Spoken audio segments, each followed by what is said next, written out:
Hello everyone. Let's take a look at Vertigo, which I used to be a fairly vocal critic of. I used to really not like this map at all, but I've sort of come around to enjoying at least parts of it. And I think I actually just wanted to talk about some of the basics that might help some of you understand what the map actually is and how it plays. And I just found this round between Big and Vitality that was played during the IEM Global Challenge that I think sort of shed some light on it. So to try and make this all make sense, we're going to try and clear some of this out a little bit. In fact, I think we'll do even more than that. I think we'll clear out the entire top part of the map and just look at the bottom part, because that's the one that we're really interested in for now. So I want you to imagine that you were really watching not so much Vertigo, but let's say you were watching Inferno instead, and you'd all feel quite comfortable with the idea that there would be outside of B and, you know, we'd call this outside of A. So those two positions, just imagine that the outside of B over here is going to be banana, and this is going to be something like top mid. So that's it. That's exactly how this map plays. They're just overlaid, and I mean, there are some other details missing, but I think this makes somewhat sense.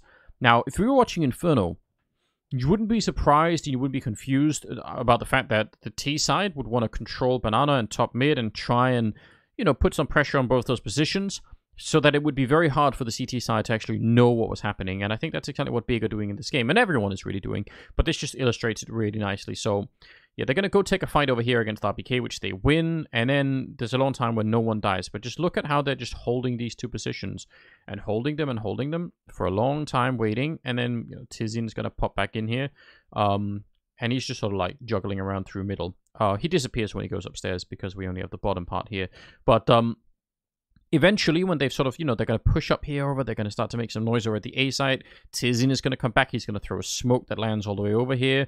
And then they're going to start to go back instead, and they'll sort of switch around. Look at how much they can switch now. This is what is so interesting about the map. And again, I'm less interested in the actual strategy than I am in just the analogy between this and Inferno, which I just a random map that I picked, you know, but it's because I think most of you have a pretty clear picture of it. If this was Inferno, imagine how crazy it would be if getting from A to B was this quick. Like, they're so fast at getting here, right?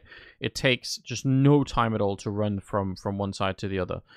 See Santaris about to make his way back here. It's a minute and 10 seconds. He's sort of walking back. He's not even running. He's just, I mean, I guess that's the downside, is you have to walk because the top layer is there, but still that takes him no time at all walking. 10 seconds and he's back on over to essentially the A bomb site, which is just really interesting. So I think maybe that'll help clear it up. You could probably make a map like this where you took the entire top layer and just, instead of walking upstairs, you just sort of connected this off to the side. So you'd sort of draw it off to the side like this, and you'd have the A-bomb side out here, and you would have the same thing over here. So you'd have sort of the B-bomb side on the other side, the A-bomb side over here, and have not that much of a top layer, and you'd still sort of have a map. So I think it's worth thinking about. It's worth trying to play that mental game in your own mind when you're looking at all of this.